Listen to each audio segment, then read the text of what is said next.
comment créer son métier sur mesure, se verser un salaire plus que confortable et finalement vivre une vie vraiment plus libre où tu fais ce que tu veux de tes journées parce que tu es ton propre patron. Dans cette vidéo, je vais te parler de mon expérience de coach, des compétences que j'avais, de comment je les ai développées et comment je me suis retrouvé à faire ce métier qui aujourd'hui me nourrit et bien plus que ça, mais surtout qui me permet d'avoir la vie que je veux, une vie complètement sur mesure. Et je vais t'expliquer à travers mon parcours comment toi tu peux en faire autant. Bonjour à tous, bienvenue dans cette nouvelle vidéo. Aujourd'hui, je te parle de mon parcours, mais seulement pour illustrer ce que toi aussi tu vas pouvoir faire. À travers mon expérience, tu vas voir que toi aussi tu peux créer un métier sur mesure selon tes forces à toi, selon ce que tu aimes faire et te créer ta journée parfaite. La journée parfaite accessible, celle que tu vas pouvoir vivre tous les jours de ta vie sans te poser de questions d'argent, sans avoir à dire que tu dois faire tel truc que tu n'as pas envie de faire à cause d'un patron. Et finalement, comment sécuriser ton avenir, sécuriser ton présent et vivre juste une vie complètement pleine de kiff. Parce que c'est ce que j'ai la chance énorme de vivre aujourd'hui. J'ai beaucoup de gratitude pour ça et je vais t'expliquer comment tu peux en faire autant. Il faut comprendre que moi, à la base, j'ai fait des études en stratégie digitale. J'ai un grand diplôme avec un joli nom qui s'appelle Master 2 en stratégie digitale des marques. Très concrètement, ça me préparait à aller en agence de communication, en agence de publicité, ou ce qu'on appelle chez l'annonceur, c'est-à-dire que c'est quand tu travailles chez Nike par exemple en interne pour créer leur stratégie marketing, leur pub, des choses comme ça. Il se trouve que très rapidement, je me suis rendu compte que c'est pas ce que je voulais faire. Il y avait des horaires qui étaient trop contraignants, il y avait énormément de pression, et c'est un métier que j'aimais pas du tout. Moi, ce que j'aimais, c'était écrire, c'était produire du contenu, et c'était aider des gens. Mais au début, quand moi j'ai commencé, il y a maintenant une dizaine d'années de ça, le métier de coach et accompagner des gens sur internet, ça n'existait pas. Donc j'ai dû trouver avec mes compétences ce que je pouvais faire. Et à l'époque, j'ai commencé par créer des blogs. Et c'est la première leçon que tu dois tirer de tout ça, c'est si tu veux te créer une vie plus libre et sur mesure, tu dois passer à l'action très rapidement. Très vite, tu dois tester des choses, tu vas te planter, tu vas faire des erreurs, des conneries, etc. Mais comme je te l'ai déjà dit dans des vidéos précédentes, c'est pas grave de se planter. Il faut juste éviter les erreurs irréversibles, celles qui vont vraiment te mettre à terre au point que tu ne puisses pas te relever, mais celles-là, globalement, à moins que tu joues all-in avec tout ton argent, il y a assez peu de chances que ça arrive. J'ai travaillé comme ça dans le milieu des blogs pendant quelques années et j'ai moi-même d'ailleurs monté un média sur la mode masculine qui était 3e ou 4e national à l'époque. Alors c'était plus facile à l'époque que ça l'est aujourd'hui, il y avait un peu moins de concurrence, etc. Mais on avait fait un petit truc sympa avec une équipe de 4-5 personnes qui dégageait un certain chiffre d'affaires, on a créé une marque de vêtements, des collaborations avec des créateurs, etc. Et arrivé un jour où toute l'équipe s'est séparée. Pas qu'on n'était plus d'accord, mais simplement on n'avait pas la même vision pour l'avenir, on avait envie de reprendre chacun nos chemins. Et je me suis retrouvé avec tout un tas de compétences et je me suis dit merde, qu'est-ce que je fais de ça ? Je sais faire du community management, je sais écrire, je sais faire plein de petits trucs comme ça, du digital, mais je savais pas quoi en faire. Et à cette époque-là, j'ai commencé à proposer en fait ce que je faisais en freelance. C'est-à-dire que j'ai des entreprises et des agences qui sous-traitaient chez moi. Alors au début, c'était des tout petits créateurs, mais assez rapidement, en développant en fait mes compétences, j'ai commencé à travailler avec des plus grosses entreprises, avec des plus grosses agences qui venaient sous-traiter chez moi une partie du travail qu'elles ne savaient pas faire parce qu'elles n'avaient pas la même expertise que moi.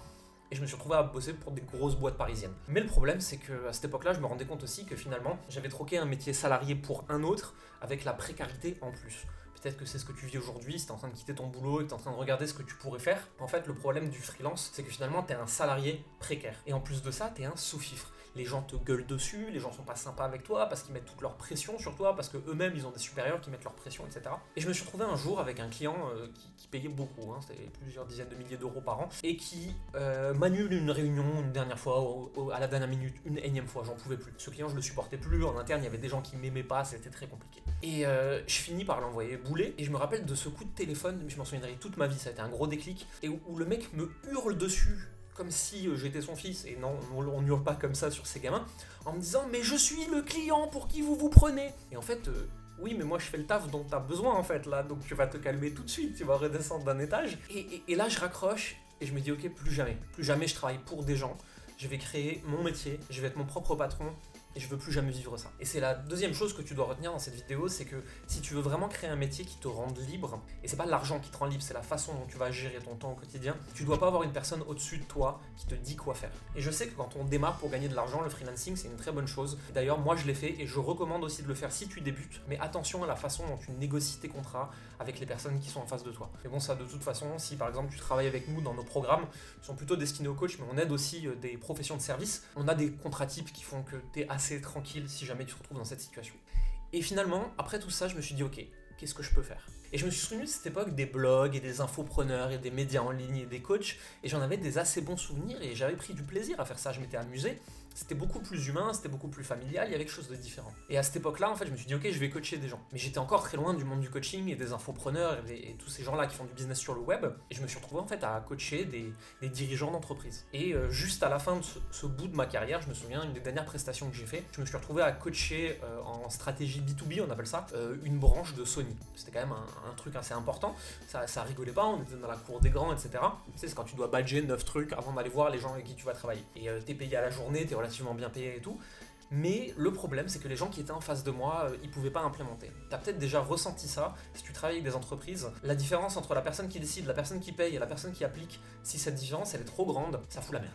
Ça fout la merde parce qu'il n'y a rien qui va se passer, ça va mettre énormément de temps et c'est désagréable. Et à partir de là, je me suis dit, ok, je veux travailler avec des entrepreneurs où celui qui décide, celui qui paye et celui qui agit, c'est la même personne. Ou alors c'est une très petite équipe. Et je me suis retrouvé en fait dans le milieu des entrepreneurs web, donc des gens qui sont sur YouTube, qui font du business avec Facebook, avec les coachs, avec les thérapeutes, etc. Et au début, je vendais des formations en ligne. Mais c'était pas évident parce que très simplement, peut-être comme toi aujourd'hui, je ne connaissais pas mon client idéal. Je savais pas avec qui j'avais vraiment envie de travailler. Et donc en fait je faisais des trucs un peu pour tout le monde.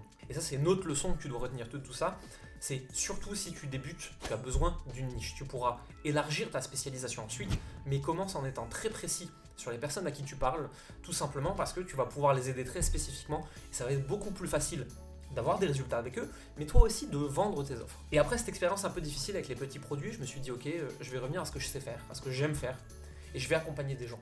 Et c'est comme ça que je me suis retrouvé dans le coaching, en ayant eu une série de mauvaises expériences qui m'ont amené jusqu'ici. J'avais des compétences, en l'occurrence des compétences en marketing, des compétences en vente, des compétences en branding, tout ce qui fait que tu as un positionnement unique et que tu peux devenir leader très facilement et en fait avoir des clients qui te courent après et qui te supplient de travailler avec eux. Et je me suis dit ok, on va créer quelque chose autour de ça. Et c'est comme ça que j'ai créé mes premiers coachings pour des entrepreneurs. Ensuite, j'ai créé des coachings de groupe. Ensuite, j'ai créé des gros produits d'accompagnement sur la durée comme ce que je vends aujourd'hui.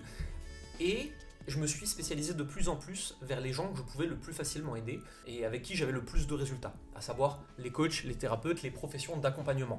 Même si foncièrement, je sais aussi aider de la même façon des gens qui font du MLM, des professions de service, tous ceux qui ont une offre à forte valeur ajoutée. C'est-à-dire qu'il te faut un nombre de clients raisonnablement petit pour bien vivre de cette activité. Ce que je veux que tu retiennes à travers tout ce parcours, c'est que la vie est faite d'expériences pas toujours faciles, de certains déclics désagréables. Mais aujourd'hui, si tu regardes cette vidéo, ça veut dire que tu as déjà une avance considérable sur moi.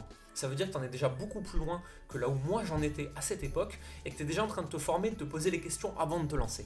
Moi j'étais un peu con, je me suis lancé les deux pieds en avant en me disant on verra bien ce qui va se passer. Et ça marche. C'est une belle expérience, j'ai des beaux souvenirs. Le problème, c'est que ça m'a pris énormément de temps pour en arriver où j'en suis aujourd'hui. Quand je vois que certains clients à moi arrivent à très confortablement vivre de leur activité en moins de 3 mois, alors que moi, avant d'en arriver là, ça m'a pris des années, j'aimerais t'épargner ça.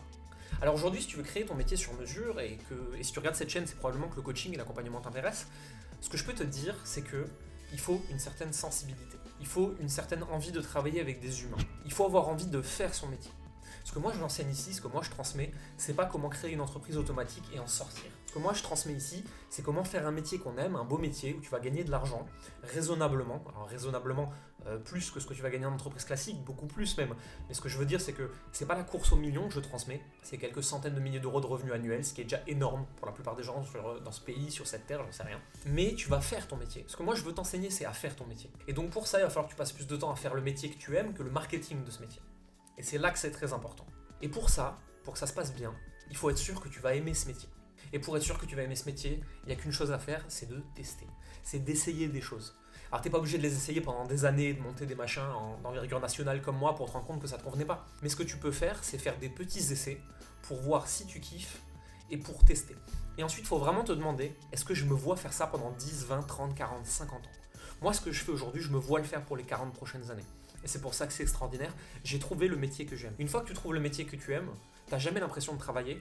Et donc, tu peux commencer à développer des stratégies plus créatives pour gagner de plus en plus d'argent. Ça, j'en ai parlé dans des vidéos précédentes. J'en parlerai dans d'autres vidéos encore. N'hésite pas à t'abonner à la chaîne pour ça.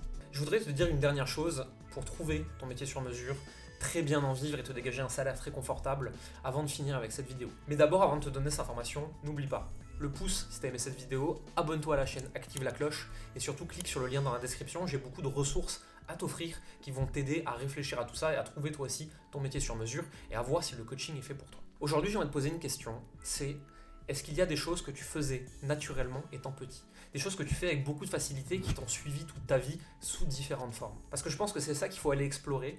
C'est pas forcément vivre de sa passion. Je pense que c'est une très mauvaise idée parce que ta passion, justement, t'as envie d'en voir que les bons côtés. T'as pas envie d'en voir les mauvais côtés. Mais si tu trouves un truc qui a été facile pour toi toute ta vie et que tu arrives ensuite à ajouter des nouvelles compétences par-dessus pour devenir unique sur un marché, pour ne plus jamais avoir de concurrents, pour être toujours dans la facilité et jamais vraiment en train de travailler, et si tu arrives à connecter ça avec des gens qui ont besoin de ça, qui ont un problème urgent, brûlant, douloureux, qu'ils veulent résoudre activement, là tu as déjà une très bonne base pour avoir le métier dont tu rêves. Et ça, je suis sûr que tu en es capable. Imagine juste maintenant une vie où il n'y a plus de réveil le matin, à moins que tu l'as décidé. Il n'y a plus de problème de salaire à la fin du mois, à moins que ton problème ce soit d'augmenter. Et c'est toi qui dictes les conditions de ta journée. Cette vie, on en a tous rêvé. Moi aujourd'hui, j'ai la chance extraordinaire, je ne réalise pas certains jours, de l'avoir atteint. Et mon but, c'est de t'aider à faire la même chose. À bientôt.